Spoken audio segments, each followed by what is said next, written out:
Bonjour à toutes et à tous, j'espère que vous allez bien. Aujourd'hui, je suis au mouillage de l'Anse Rouge à Noirmoutier, un mouillage que je connais un petit peu pour y être déjà venu par le passé. Euh, bon, il fait beau, voilà, il y a un petit vent d'est qui est un peu désagréable parce que il lève un petit peu de vagues et puis un petit clapot, je sais pas comment on appelle ça. Et voilà, c'est un petit peu quand même désagréable, surtout pour y passer la nuit, mais bon, on fait comme on peut. Euh, mais bon, oui, je suis un peu fatigué. C'est vrai que je suis un peu fatigué, mais je suis surtout fatigué. C'est pas simplement parce que j'ai passé une mauvaise nuit. Il y a cela. C'est vrai que j'ai pas trop bien dormi quand même.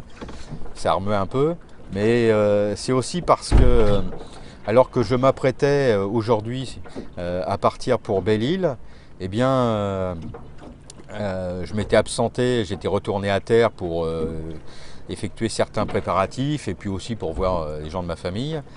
Et hier, quand je suis revenu, je me suis aperçu que j'ai une ligne de mouillage qui a été installée par la capitainerie sur une bouée avec deux manilles consolidées par des fils de cuivre et puis deux bouts qui sont reliés sur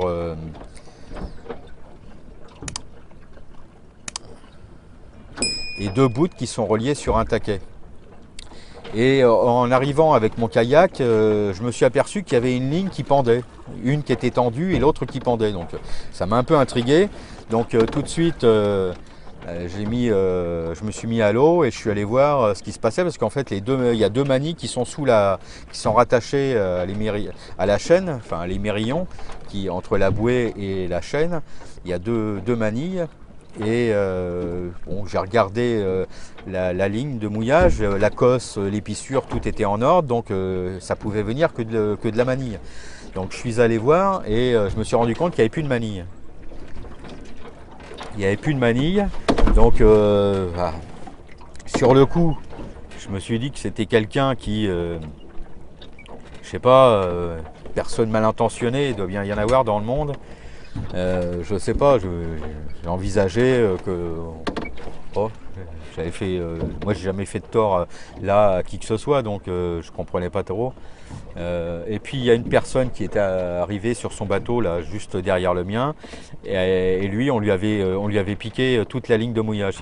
Il lui restait plus qu'un bout qui reliait son bateau à la bouée parce que là, sinon les manilles et le bout avait été piqué, et le bout de la mare avait été piqué.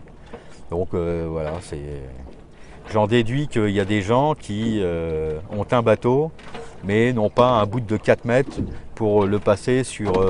là, il y a des bouées visiteurs. Tout autour, il y a des bouées visiteurs avec un anneau. Il suffit d'une gaffe de choper l'anneau et puis de passer un bout. Et voilà, et vous êtes amarré et vous passez la nuit. Vous doublez la mare éventuellement. Et puis c'est tout. Il y a des gens qui ont un bateau et qui n'ont pas d'amarre et qui viennent piquer les amarres des autres. Alors soit c'est des gens qui n'ont pas d'amarre et qui viennent piquer les amarres des autres, soit, je sais pas, moi je me suis engueulé avec personne ici. Hein. Je connais les gens là du coin, à part les gens de la capitainerie avec lesquels moi j'ai d'excellentes relations. Sinon les gens que je croise, moi je m'engueule avec personne. Hein. Je fais ma vie, chacun fait sa vie. Je vais à terre pour dépenser de l'argent généralement parce que c'est pour soit consommer une bière à la terrasse d'un café, soit pour manger au restaurant ou alors pour faire du ravitaillement ou de l'avitaillement. Pour acheter, je sais pas, j'ai acheté un GPS Map, j'ai acheté plein de choses dans les magasins. Je vais je vais toujours essayer de faire tourner un peu le commerce. Et puis la ligne, là, le mouillage que j'occupe, j'ai payé pour plusieurs mois. Donc voilà, je suis pas un clodo et un voyou qui utilise les mouillages sans payer. Quoi. Je veux dire, je contribue aux finances publiques de l'île. Hein. Le mouillage comme ça, même si c'est moins cher que dans certains endroits, c'est pas donné non plus. Donc voilà. Et donc ça m'a travaillé, cette histoire ça m'a travaillé toute la nuit quoi, parce que Non seulement il y avait la météo qui faisait que ça remuait pas mal, donc comme j'ai pas navigué beaucoup l'an dernier à cause du mât qui était fissuré, faut un peu que je retrouve mes habitudes et donc là j'avais un peu de mal à trouver le sommeil et cette histoire ça m'a vraiment occupé l'esprit. J'ai plus confiance quoi. Je veux dire si maintenant là à Noirmoutier on vient vous piquer ce que vous avez sur votre bateau, déjà que à chaque fois que je retourne à terre j'ai un sac étanche de 30 litres avec lequel que je me trimballe avec tout le matériel électronique pour éviter qu'on me le pique. Qu'est-ce qu'il faut que enfin je veux dire, j'ai pas à me trimballer tout le matériel dans 40 sacs quoi. J'ai l'annexe, enfin le kayak gonflable dans un sac qui fait 11 kg, un sac de 30 litres avec plein d'affaires. Qu'est-ce qu'il faut que je trimballe encore? Ouais, c'est révoltant quoi. Moi ça me révolte ce genre de choses. Mais bon. J'imagine que je suis pas le seul parce que je regarde fréquemment les forums de voile et je vois bien dans certains pays où faut pas laisser un bateau à l'eau parce que bateau à l'eau, bateau cadeau. Mais amarre à l'eau, amarre cadeau, non, faut pas déconner quoi. Je veux dire, on n'est pas dans un pays sous-développé où les gens n'ont pas les moyens de s'acheter du matériel. Je veux dire, quand on a un bateau, c'est qu'on fait des économies. Soit on a du fric, et si on n'en a pas, comme c'est mon cas, eh ben on fait des économies, mais on va pas piquer le truc des autres. Moi, je vais pas piquer le matériel des autres, je vais pas piquer ce qui appartient à autrui. Je sais pas, ça fait partie de l'éducation.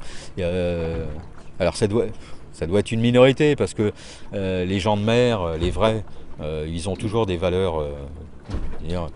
Un pêcheur qui voit un plaisancier dans la difficulté, il se pose pas de questions, il fait un détour, même si ça lui coûte du fric, même si ça l'emmerde parce qu'il est en train de pêcher, il fait un détour pour venir l'aider. Donc je pense que les gens de mer, ils ont toujours les mêmes valeurs, et puis les plaisanciers, je pense que la grande majorité aussi, mais ça me travaille un peu parce qu'il y a une confiance. Et si on n'a pas confiance si on n'a plus confiance dans le mouillage où on met son bateau parce qu'on vient se servir derrière votre dos, c'est un problème quoi. Ça dégoûte un peu quoi. Ça commence mal la saison quoi. Parce que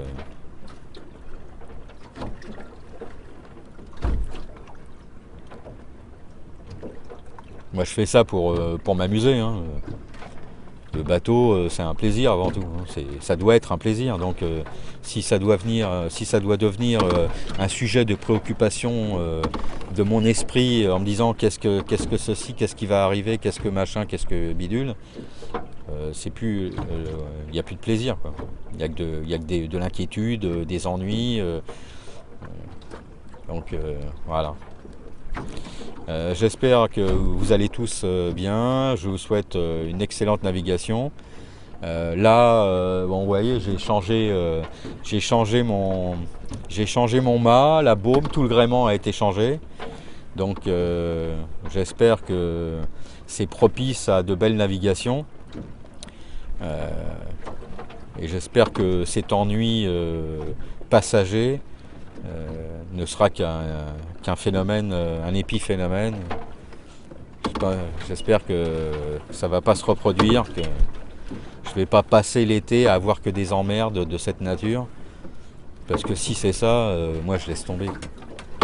S'il faut aller se planquer au fin fond des Açores ou de l'Irlande ou de l'Écosse pour trouver la tranquillité et ne pas se faire piquer son matériel, ce que j'aime, c'est me balader à droite, à gauche, quoi. Ouais. C'est ça qui est sympa, c'est quand on peut se balader à droite, à gauche, qu'on peut profiter, se reposer même, et pas se faire piquer son matériel. Ça c'est révoltant. Ça me révolte. Je trouve ça répugnant. Surtout encore, je me serais engueulé avec un mec, il viendrait derrière mon dos, et encore, c'est de la lâcheté, quoi. Ouais, bon. À bientôt.